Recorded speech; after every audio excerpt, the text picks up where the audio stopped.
नमस्कार दोस्तों आज के इस पर्टिकुलर लेक्चर में हम लोग चैप्टर नंबर 9 डिपॉजिटरी सिस्टम इस चैप्टर के ऑब्जेक्टिव्स करने वाले। बहुत ज्यादा ऑब्जेक्टिव इस चैप्टर के और बहुत सारे बच्चों को इस चैप्टर में दिक्कत भी आती है। सबसे पहले मैं हमेशा कहता हूं कि कंसेप्ट को समझिए। पहले 2 मिनट में जितना डिस्कशन करता हूं बहुत सारे ऑब्जेक्टिव उस डिस्कशन पे सॉल्व करना आसान हो जाता है। व्हाट इज डिपॉजिटरी सिस्टम बताइए तो दोस्तों, क्या होता है डिपॉजिटरी सिस्टम? तो एक सिंपल सा सर, मैंने एग्जांपल आपको दिया था, या एक सिंपल सी बात याद रखना, उसी बात के इर्द गिर्द ये पूरा चैप्टर घूमता है कि पहले जो भी हमारे शेयर होते थे वो फिजिकल फॉर्म में होते थे, है ना। तो बहुत सारा डर था कि वो शेयर अगर गुम हो गए, शेयर अगर फट गया, जो भी इशू है ना, कि चोरी हो गया वगैरह वगैरह, तो बहुत सारी तकलीफें होती थी जब शेयर फिजिकल फॉर्म में था। तो उस फिजिकल फॉर्म ऑफ शेयर को हमने किस फॉर्म में कन्वर्ट किया? इलेक्ट्रॉनिक फॉर्म में। ठीक है, इलेक्ट्रॉनिक फॉर्म में। अब ये जो प्रोसेस है कि फिजिकल फॉर्म ऑफ शेयर को इलेक्ट्रॉनिक फॉर्म में कन्वर्ट करना, इसे क्या कहा जाता है? डीमटेरियलाइजेशन। ये बहुत बार 3 से 4 बार ऑब्जेक्टिव्स में टेक्स्ट बुक के आया हुआ है, जो मैं पूरे अभी सॉल्व कराने वाला हूं।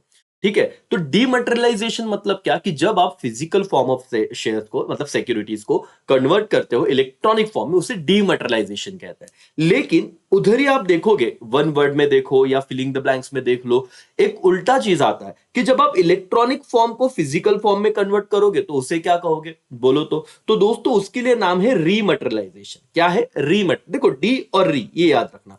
फिजिकल टू इलेक्ट्रॉनिक फॉर्म में कन्वर्ट करना उसे डीमटेरियलाइजेशन कहते हैं, और इलेक्ट्रॉनिक टू फिजिकल फॉर्म को रीमटेरियलाइजेशन कहते हैं। ऐसे दो आपको आगे स्टेटमेंट आएंगे, लेकिन ठीक है, अभी मैंने आपको बताया। अभी ये तो हो गया सर, लेकिन जब form share electronic securities electronic form में होती है तो इसके लिए जैसे हमारे पैसे हम बैंक में रखते हैं, वैसे ही आपको मैंने समझाया था डिपॉजिटरी सिस्टम होता है। क्या होता है बेटा? डिपॉजिटरी सिस्टम करके।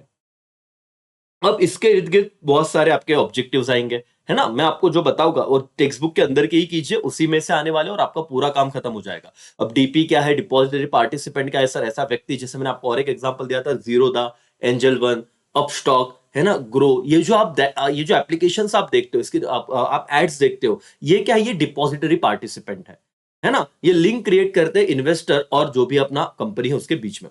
चलो एनीवेज, अब लोग हम आते हैं इसके ऑब्जेक्टिव्स पे। उसके बाद डिपॉजिटरीज इन इंडिया, एनएसडीएल और सीडीएसएल, इसको भी हम देख लेंगे क्योंकि इस पे भी ऑब्जेक्टिव है दोस्तों। सो आइए आपको मैं ले चलता हूं हमारे ऑब्जेक्टिव्स के सेशन पे। लेकिन उससे पहले एक छोटा सा पॉइंट मैं आपके साथ कवर कराना चाहूंगा। ये कुछ बातें देखिए दोस्तों। ये देखो यहाँ पे ना, एनएसडीएल का पहले फुल फॉर्म देख लो, डिपॉजिटरीज इन इंडिया, क्योंकि आगे इसके ऑब्जेक्टिव आने वाले। मैं नहीं चाहता कि आप लोग कोई ऐसा फील करो कि सर हमें तो कुछ समझ नहीं आ रहा है। देखिए कुछ लाइन इंपॉर्टेंट है, देखिए। एनएसडीएल का फुल फॉर्म है नेशनल सिक्योरिटी डिपॉजिटरी लिमिटेड। बोलो क्या? National securities depository limited. ये एक लेक्चर में आपके सारी चीजें कंप्लीट होनी है कि नहीं? और आप समझिए कि मैंने ऑब्जेक्टिव शुरू करने से पहले आप अभी खत्म करने लग गए हो। मतलब क्या सर? एनएसडीएल का फुल फॉर्म क्या है? National securities depository limited. ये भारत के 2 डिपॉजिटरी सिस्टम है। अब ये पहला लाइन पढ़िए। First and largest depository in India establish in November 1996। तो आपको मैच द पेयर्स में आएगा कि फर्स्ट एंड लार्जेस्ट डिपॉजिटरी कौन सा है, एनएसडीएल या दूसरा वाला जो आप देखोगे सीडीएसएल। तो आपका आंसर रहेगा एनएसडीएल। क्या रहेगा बेटा? एनएसडीएल। कब स्टैब्लिश हुआ था? 1996। ठीक है सर। इसका हेडक्वार्टर कहाँ पे? मुंबई में। ये आप एक बार पढ़ भी लेना। देखो मैं आपको एक बार रिवाइज भी करा रहा हूँ कि एनएसडीएल का हेडक्वार्टर मुंबई में है करके। ठीक है। Okay okay okay okay okay, और कुछ नहीं यहाँ पे। जैसे वही है सीडीएसएल, इसका फुल फॉर्म देखो, सेंट्रल डिपॉजिटरी सर्विस लिमिटेड, जो एस्टैब्लिश हुआ था, इन ऑपरेशन उसके शुरू किए थे 1999 में करके। और इसका हेडक्वार्टर भी मुंबई में है। And that's all. बाकी तो कोई इतना था नहीं। डिमटेरियलाइजेशन रिमटेरियलाइजेशन, ये डिफरेंस बहुत इंपॉर्टेंट है, अच्छे से करके जा रहा हूं। दोस्तों शुरू करते हैं हमारे ऑब्जेक्टिव। बहुत ही सिंपल है, जहां पे मुझे लगेगा कि आईएमपी में आपको बता दूंगा तो ध्यान से देखिए।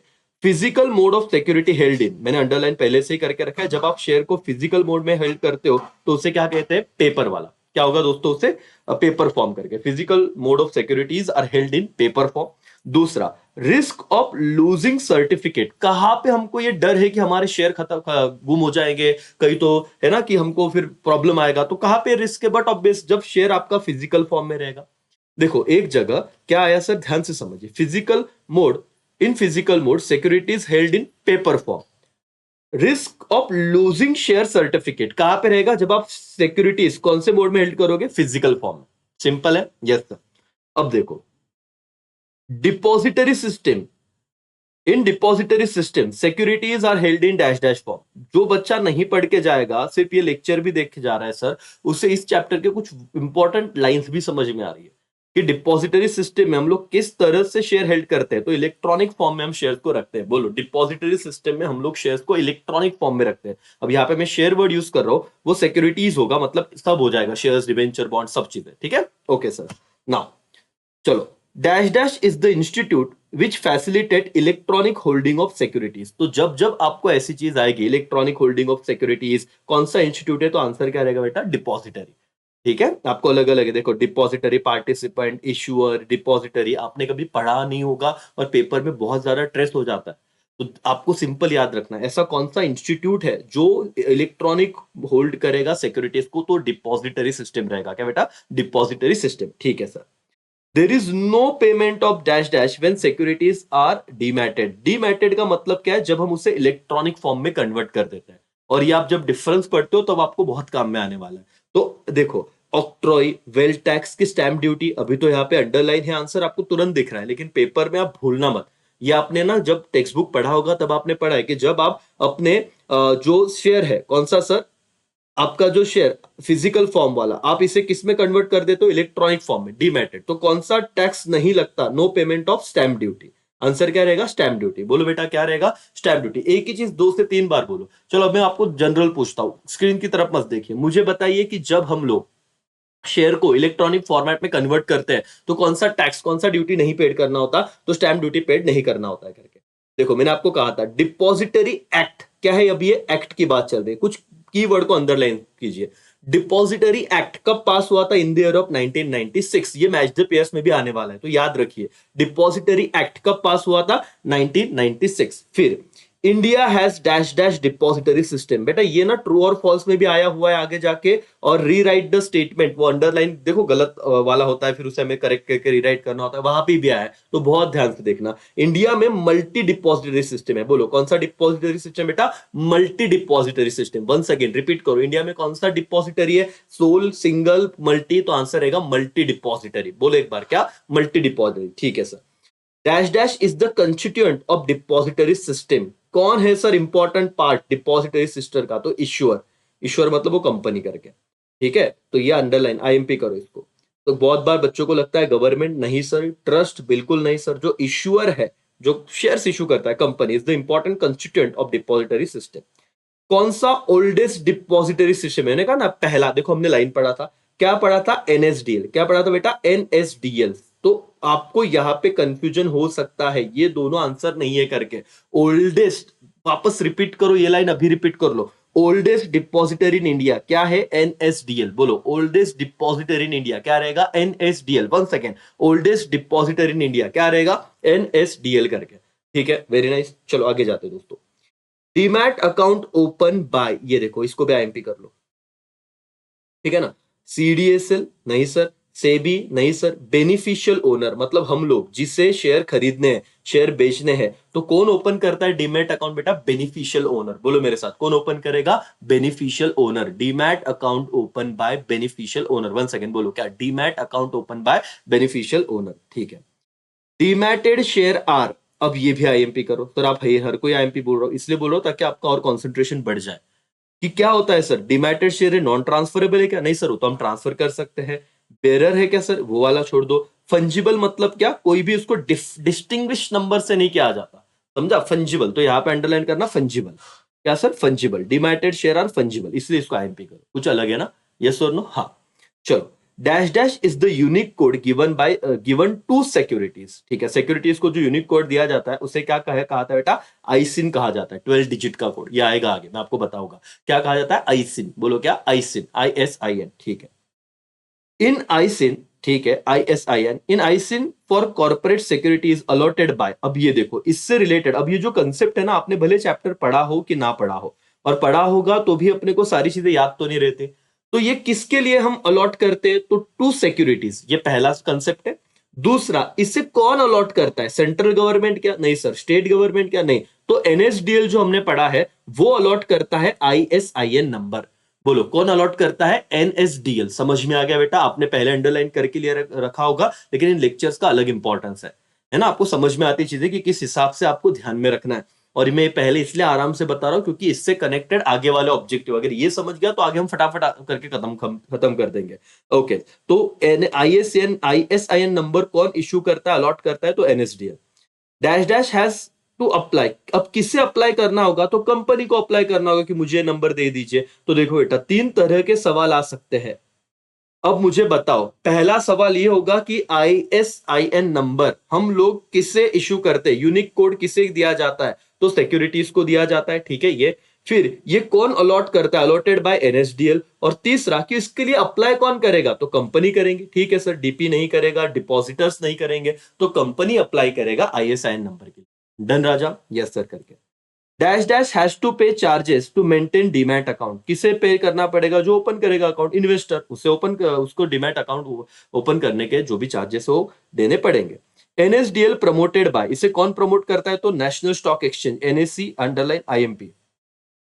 IMP, ये लाइन इतना तो भी याद रख लो कि NSDL को कौन प्रमोट करेगा? तो नेशनल स्टॉक एक्सचेंज, BSE नहीं, FTSE नहीं, तो सीधा सीधा है NSDL को नेशनल स्टॉक एक्सचेंज प्रमोट करेगा। और CDSL को कौन प्रमोट करेगा? तो BSE। तो देखो बेटा, भारत के दो स्टॉक एक्सचेंज है, एक नेशनल स्टॉक एक्सचेंज, एक बॉम्बे स्टॉक एक्सचेंज, BSE।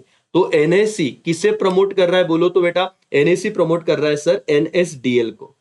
तो आप याद रखिए, बेसिक NSDL। और BSE किसे प्रमोट कर रहा है सर? BSE प्रमोट कर रहा है CDSL को, ठीक है। तो ये दो MCQs है जो आ सकते हैं, तो आपको बेसिकली इनको IMP मार्क करके रखना है। और भूलना बिल्कुल नहीं दोस्तों, ये लेक्चर देखने के बाद अभी आपको कॉन्फिडेंस आ रहा होगा। चैप्टर नंबर ऑलरेडी देखो, मैं रिवर्स में आपको चैप्टर नंबर 12, 11, 10, ये 9, और इवन अगर आप वन शॉट देख रहे हो तो सारे ही आपने देख लिए होंगे। सारे ऑब्जेक्टिव्स करवा के दे रहा हूं, और SP के ऑब्जेक्टिव बहुत ज्यादा डिफिकल्ट जाते हैं बच्चों को, वो लर्न नहीं होते, और 20 मार्क का पूरा दारोमदार हमारा उधर है ताकि हमारा स्कोर अच्छे से हो, ठीक है। ये हो गया, ओके डन सर। अभी देखो ऑब्जेक्टिव कितना सिंपल है।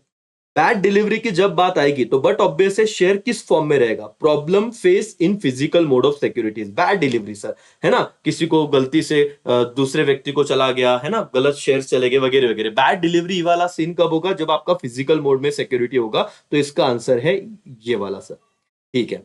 डिपॉजिटरी एक्ट कब पास हुआ था सर? डिपॉजिटरी एक्ट आया था 1996। देखो बेटा, इतने सारे अगर चीज रहेगी तो कहाँ दिमाग काम करने वाला है। लेकिन आप सुनते जाइए, मेरे लेक्चर को अच्छे से सुनिए, तो आपका ये बहुत बड़ा टेंशन खत्म हो जाएगा। Depository act in the year of what? 1996 करके, ठीक है। ओके, ISIN ये क्या है? 12 डिजिट नंबर है। अभी ना ट्रू और फॉल्स में क्या है पता है? मैं आपको बताता हूँ। ट्रू और फॉल्स में एक स्टेटमेंट है बेटा, जहां पे उन्होंने कहा है कि ISIN नंबर ये 14 डिजिट है। ट्रू और फॉल्स, तो तब आंसर रहेगा फॉल्स। अब बच्चे ने ये पढ़ा ही नहीं है या फिर ऑब्जर्व नहीं किया, और फिर वो ऑब्जेक्टिव ऐसे ही जा रहा है, तो ऐसे नहीं चलेगा। तो मैंने क्यों डिस्कस किया? क्योंकि आपके ध्यान में रह जाए। ISIN नंबर कितने डिजिट का होगा? 12 डिजिट का होगा। तो ठीक है सर, यहां पे मैंने और एक अपना कंसेप्ट समझ लिया, अच्छी बात है। डिपॉजिटरी पार्टिसिपेंट, वही जीरोदा वाला जो मैंने कहा था, वो क्या करेगा बेटा? कनेक्शन क्रिएट करेगा। किसके बीच में कनेक्शन क्रिएट करेगा? तो डिपॉजिटरी और इन्वेस्टर, इसके बीच में कनेक्शन क्रिएट करने का काम किसका रहेगा? Depository participant. That's all, done हो गया। ओके, ठीक है सर। फिर CDSL बताओ, CDSL क्या बेटा? Second depository system in India. तो पहला क्या था सर? पहला तो NSDL साफ करके मैंने वो बता ही दिया था, ठीक है सर। फिर डिपॉजिटरी क्या है? Depository custodian of securities in electronic form. Yes sir, ये तो हम शुरुआत से पढ़ रहे हैं कि जो भी हमारी सिक्योरिटीज इलेक्ट्रॉनिक फॉर्म में कन्वर्ट हुई है, उसको हम किसके पास रख रहे हैं? तो CDSL के पास सॉरी, डिपॉजिटरी के पास रख रहे करके। किसके पास रखे बेटा? डिपॉजिटरी के पास रख रहे, ठीक है। बेनिफिशियल ओनर कौन है सर? तो इन्वेस्टर है, उसे बेनिफिशियल ओनर कहा जाएगा। देखो बहुत ज्यादा थे कि नहीं बेटा डिफरेंस बिटवीन? यस और नो? तो सात मतलब ये आपको इस तरीके से इस चैप्टर को डील करना पड़ेगा, कोई अदर ऑप्शन नहीं है ना। तुम जितना टालोगे उतना ये डिले होगा, ये क्योंकि इस पे बहुत ज्यादा ऑब्जेक्टिव है। और देखो अभी 14-15 मिनट हुए, लेकिन हमने बहुत हद तक अच्छे से इसे डील किया हुआ है। अब मुझे रिवीजन भी बताओ, बैड डिलीवरी कब होगा? जब फिजिकल फॉर्म में सिक्योरिटीज रहेंगे करके, ठीक है। यस, डिपॉजिटरी एक्ट कब पास हुआ था? In the year of 1996। ISIN 12 digit number code है। डिपॉजिटरी पार्टिसिपेंट क्या बेटा? Connect depository and investor. उसके बाद CDSL क्या है? Second depository in India. पहला तो NS वाला था, ठीक है सर। फिर डिपॉजिटरी कौन है? तो ये लिंक क्रिएट करता है डिपॉजिटरी कौन है? ये कनेक्शन क्रिएट करता है सिक्योरिटीज, सॉरी, कस्टोडियन ऑफ क्या है? इलेक्ट्रॉनिक फॉर्म में। कस्टोडियन ऑफ क्या है? जब सिक्योरिटीज इलेक्ट्रॉनिक फॉर्म में जाते हैं तो उसको संभालने का काम डिपॉजिटरी सिस्टम करता है। और बेनिफिशियल ओनर कौन है आपके? बेनिफिशियल ओनर है आपके इन्वेस्टर करके। कौन है बेटा? बेनिफिशियल ओनर है आपके इन्वेस्टर। That's all, done. अब आ जाते हैं नए पॉइंट पे। ऑलरेडी मैंने कुछ लिख के रखा, बहुत ज्यादा आपके लिए काम आसान होने वाला है और एक कॉन्फिडेंस आ जाएगा कि आज के दिन में सर चैप्टर नंबर 9 के हमने सारे ऑब्जेक्टिव समझ के खत्म कर दिए। ओके दोस्तों, देखो कितना सिंपल हो जाएगा। अब इतना डिस्कशन जो आपने सुना है, the mode of holding security में रिजल्ट इन लॉस और थेफ्ट ऑफ सर्टिफिकेट कहां पे होगा? कौन सा मोड? Physical mode. लिख लीजिए। लॉजिक भी अभी आपके क्लियर हो रहे हैं कि कहां पे सिक्योरिटीज को खोने का डर है, जब आप फिजिकल मोड में उसे क्या करोगे? हेल्ड करोगे करके। समझ में आ रहा है दोस्तों? यस और नो करके? हाँ सर, डन करके, ठीक है। The organisation which hold security in electronic mode, उसे क्या कहा जाएगा? जो इलेक्ट्रॉनिक मोड में सिक्योरिटीज को हेल्ड करेगी सर, उसे डिपॉजिटरी कहा जाएगा। सिंपल लग रहा है बेटा? यस और नो? जो ऑर्गेनाइजेशन सिक्योरिटीज को क्या करेगी? इलेक्ट्रॉनिक मोड में होल्ड करेगी, उसे क्या कहा जाएगा? डिपॉजिटरी। द सिस्टम एलिमिनेट्स क्या बेटा? Storing of certificate. अब ये जो sorry sorting of storing of certificate, मतलब ये सर्टिफिकेट का विषय हटा डाला। कौन सा इंस्टीट्यूशन था वो दोस्तों? Depository system. कौन सा सिस्टम था? Depository system. अब फिजिकल, क्योंकि यहाँ पे शेयर इलेक्ट्रॉनिक में हो गए और इलेक्ट्रॉनिक हो गए तो झंझट ही मिटा दिया कि तुम शेयर सर्टिफिकेट वगैरह फिजिकल फॉर्म में करो। ठीक है, चलो ये 3 हुए क्या? यस और नो? टोटल हमको 12 करने, 12 में से 3 तो गए और 3 के ग्रुप में हम कर डालेंगे। The system allow fastest and easier transfer of security. क्या है? Depository system. अब देखो कितनी बार ये वर्ड आया, डिपॉजिटरी सिस्टम। तो अगर आपको 2 मार्क्स के लिए कोई डिफाइंड टर्म आता है ना, डिपॉजिटरी सिस्टम, अगर आपने कुछ नहीं पढ़ा है, इतनी भी चीजें आपको याद आई ना, तो भी लिख देना, तो भी आपके 2 में से 2 मार्क्स सिक्योर हो जाएंगे। समझ में आ रहा है? ठीक है। The oldest depository in India क्या होगा? एनएसडीएल, जो हमने शुरुआत में पढ़ा था। ओके, और सेकंड क्या था? सीडीएसएल वाला। The country where depository system started first time, बेटा इसे आईएमपी करो। सबसे पहले डिपॉजिटरी सिस्टम कहां पे शुरू हुआ था? तो जर्मनी में। कहां पे शुरू हुआ था बेटा? जर्मनी में। ये वर्ड को ध्यान में रखिए, क्योंकि ट्रू और फॉल्स में ना ये आया हुआ है। उन्होंने कुछ तो दूसरी कंट्री का, जापान या कुछ तो नाम दिया, बोले फर्स्ट टाइम जापान में शुरू हुआ। अब जिस बच्चे को यही नहीं पता कहां शुरू हुआ, वो ट्रू और फॉल्स में क्या लिखेगा? ट्रू और फॉल्स। समझ में आना? फर्स्ट टाइम क्या कहा? The country where depository system started for the first time क्या है? जर्मनी। बोलो मेरे साथ, जर्मनी। क्यों ये इतना मैं इसे एम्फेसिस दे रहा हूं? क्योंकि आगे के क्वेश्चन आपके सिंपल हो जाने चाहिए। डन? यस और नो? हाँ सर करके। समझ में आ रहा है राजा? एवरीवन? ओके, चलो ध्यान दो अभी यहाँ पे। Sir, the register owner of security, उसे क्या कहा जाएगा? बेनिफिशियल ओनर कहा जाएगा। जो सिक्योरिटीज का रजिस्टर ओनर है उसे बेनिफिशियल ओनर के नाम से जाना जाता है। Agent of depository, agent underline करना बेटा वर्ड को। एजेंट ऑफ डिपॉजिटरी, उसे डिपॉजिटरी पार्टिसिपेंट कहा जाता है। अब देखना, अगर 2 मार्क्स के लिए आपको यह वर्ड आया कि एक्सप्लेन करो डिपॉजिटरी पार्टिसिपेंट मतलब क्या, क्या कहा मैंने? एक्सप्लेन करो डिपॉजिटरी पार्टिसिपेंट मतलब क्या, 2 मार्क्स के लिए। तो आप पहला ये पॉइंट लिख देना कि डिपॉजिटरी पार्टिसिपेंट एजेंट होता है डिपॉजिटरी का। दूसरा क्या लिखोगे बोलो तो? मैं एचजेपीएस में था, देखो ये लिंक क्रिएट करता है बिटवीन इन्वेस्टर एंड डिपॉजिटरी। ठीक है, तो 2 पॉइंट तो हो गए सर, कुछ तो आ रहा है, ऐसा नहीं कि कुछ नहीं आएगा। और इस लेक्चर का एडवांटेज इस तरीके से होगा आपको।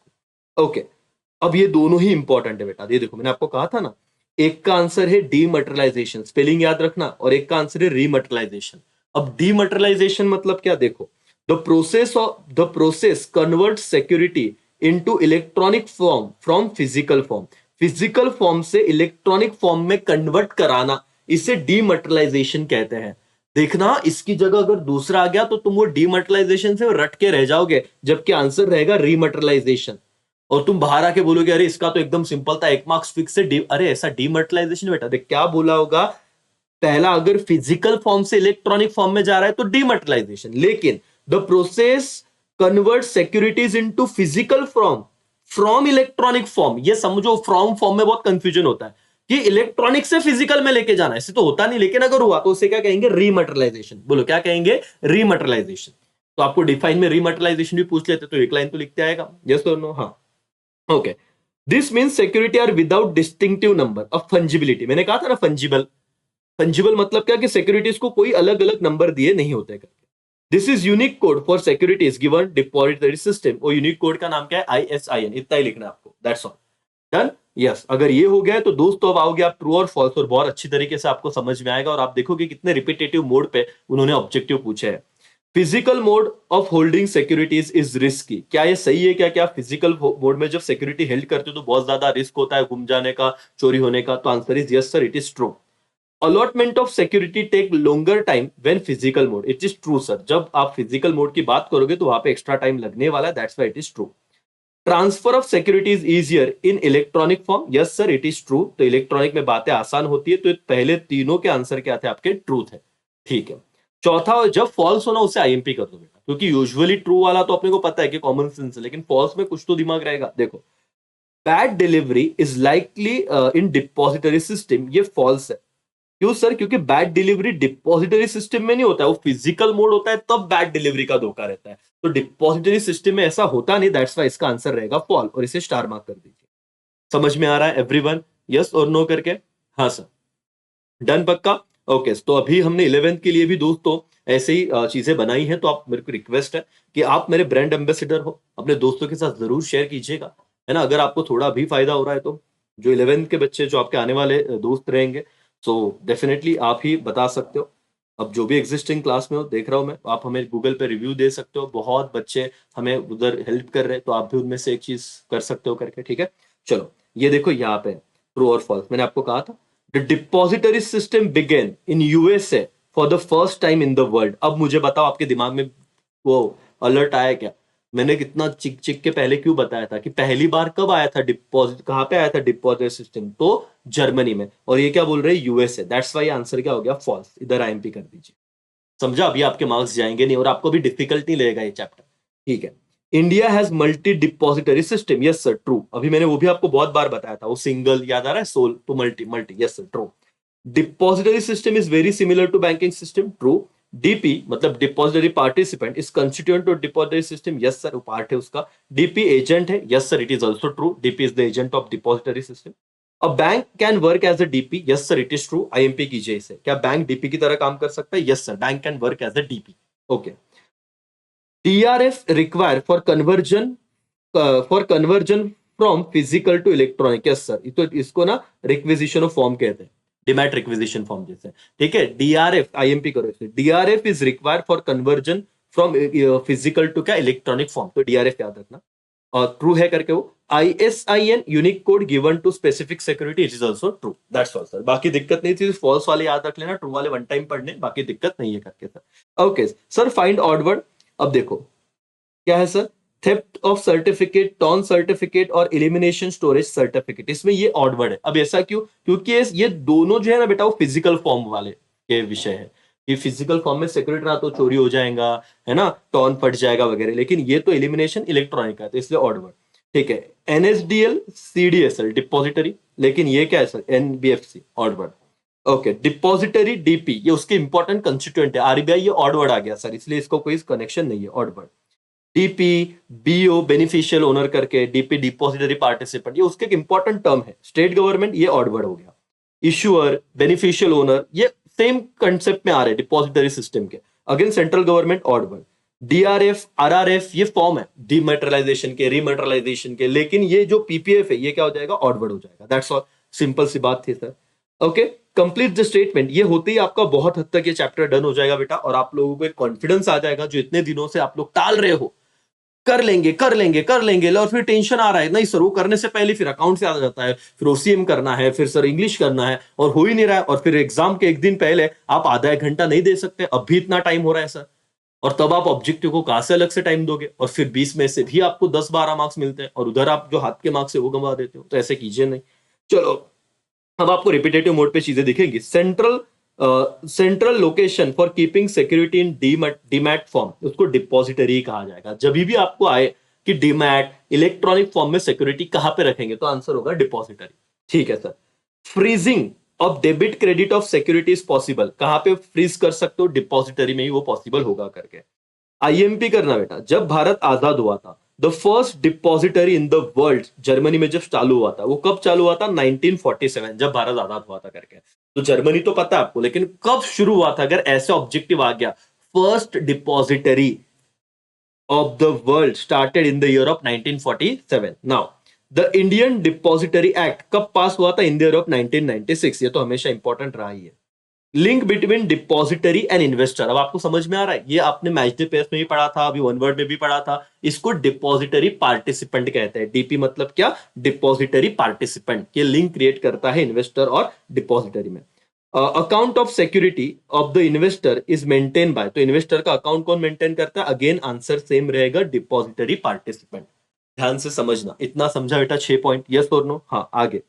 द प्रोसेस, ये देखो अगेन रिपीट हुआ है। The process which convert physical security into electronic, इसे कहा जाएगा dematerialisation. The process which convert digital into physical, इसे कहा जाएगा रीमटेरियलाइजेशन। पूरा स्पेलिंग याद रखना। Okay, the issuer company must register with depository, filling the blank से। यहाँ पे सीधा आंसर दिख रहा है, तो आप लोग आपके टेक्स्ट बुक निकालिए, वहां पे लिख लीजिए दोस्तों, क्योंकि बाद में आपको आसान हो जाता है चीजें, फिर कहीं और बुक फॉलो करने की जरूरत नहीं और एक्स्ट्रा पढ़ने की कोई जरूरत नहीं। पहले ये तो कंप्लीट कर लो। यूनिक कोड सिक्योरिटी को दिया जाता है, उसे ISIN कहते हैं। और फर्स्ट डिपॉजिटरी इन इंडिया की बात होगी तो NSDL करके। दैट्स ऑल सर, सिंपल हो गया। ये 11 के 11 आपको अब आ जाने चाहिए। एक बार इसे गो थ्रू कर लेना, स्क्रीनशॉट, मेरा स्क्रीन पॉज करके देख लेना। अगर बाद में प्रीमियर खत्म हो जाएगा तो आपको फिर वो करते आएगा करके, ठीक है?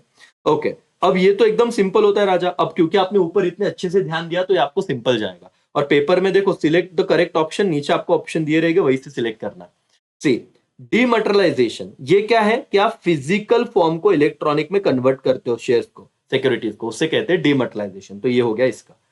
डीपी हमेशा कौन होते हैं? एजेंट होता है। वर्ड क्लियर है? Yes sir. फिर फर्स्ट डिपॉजिटरी ऑफ वर्ल्ड, देखो दुनिया की बात की, इंडिया की बात नहीं की। वर्ल्ड तो कहां पे आया था? जर्मनी। देखो अभी एकदम सिंपल हो गया, ठीक है? और CDSL ये कब स्टैब्लिश हुआ था? 1999 में। 1999 में करके एजेंट ऑफ डिपॉजिटरी पूरा वर्ड था। डन सर, खत्म। ठीक है? NSDL वो 1996 देखा था। CDSL याद है, मैंने पढ़ाया था 1999। टेक्स्ट बुक में जाइए, अंडरलाइन कीजिए वहां पे। ठीक है sir. First depository in India, Bharat की बात हो रही, वर्ल्ड की नहीं, इंडिया की बात हो रही, तो क्या रहेगा आंसर? NSDL। ठीक है। रीमटेरियलाइजेशन क्या होगा सर? इलेक्ट्रॉनिक मॉम, क्या? Electronic to physical. अब देखो कितना आसान है। आपने एक बार कंसेप्ट की करीब करीब 8 से 9 बार यही चीज यहाँ रिपीट हुई, दो दो दो दो के फॉर्म में। सिंपल है सर। ओके, फंजिबिलिटी मतलब क्या? नो डिस्टिंक्ट नंबर, खत्म। और ISIN कितने डिजिट का कोड होता है? 12 डिजिट का। मैंने ऊपर आपको समझाया था कि बाद में आएगा। ठीक है?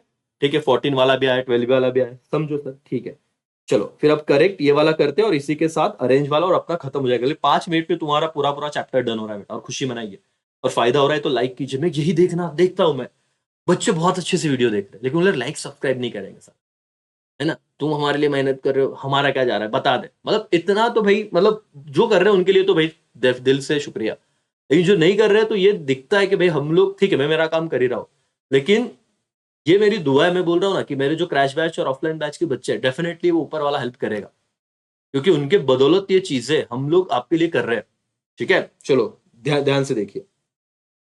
Dash dash is electronic mode of holding securities risk. अब ये देखो, ये तो फिक्स है। कुछ बच्चों को ये समझ भी नहीं आता कि फंडा क्या है सर। ये गलत वर्ड, इलेक्ट्रॉनिक नहीं। अब आपको पता है कि अंडरलाइन क्या वाला वर्ड गलत है, तो क्या रहेगा सही वर्ड? ये तो एकदम ईजी है। तो फिजिकल मोड वाला क्या रहता है? रिस्की होता है जब आप उसे होल्ड करते हो। Allotment and transfer of security is time consuming in electronic mode. नहीं सर, ये कहां पे होता है? फिजिकल मोड में टाइम कंज्यूमिंग होता है। तो इलेक्ट्रॉनिक वर्ड हटाना, फिजिकल लिखना और अंडरलाइन कर देना। Dash dash system lead to scriptless capital market, ये अंडरलाइन करना बेटा। स्क्रिप्टलेस, इसे डिपॉजिटरी सिस्टम कहते हैं, बैंकिंग नहीं। तो अभी ये लाइन पूरे से एक बार पढ़ लो और लिख लो कहीं तो, कि depository system lead to scriptless capital market. अभी मैंने कहा ना, डिपॉजिटरी सिस्टम पे 2 मार्क्स का सवाल आया, तो ये लाइन ये लिख सकते हैं आप, scriptless. Okay. Storage of certificate not required in physical, नहीं सर। कौन से मोड में स्टोरेज ऑफ सिक्योरिटी नहीं लेगा? इलेक्ट्रॉनिक या तो डिपॉजिटरी, आप कुछ भी लिख सकते हो। India has single depository system, नहीं सर, सिंगल वर्ड तो गलत है, तो क्या है? मल्टी है, तो वर्ड लिख देना, खत्म। Depository participant in India has registered under partnership act, नहीं सर, किसके अंडर रजिस्टर करना पड़ेगा? SEBI act. डीमैट अकाउंट और ओपन एंड मेंटेन बाय, कौन ओपन और मेंटेन करेगा? तो DP, डिपॉजिटरी नहीं, डिपॉजिटरी पार्टिसिपेंट उसे मेंटेन करता है। ठीक है sir. Securities are fungible in physical, नहीं सर, फिजिकल तो गलत वर्ड है, तो क्या? Dematerialisation electronic mode.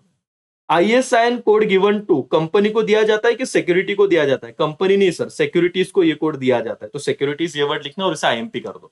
ISIN is the code given to, क्या उधर ने दिया रहेगा? कंपनी, आपको कट करके लिखना सिक्योरिटीज। ओके।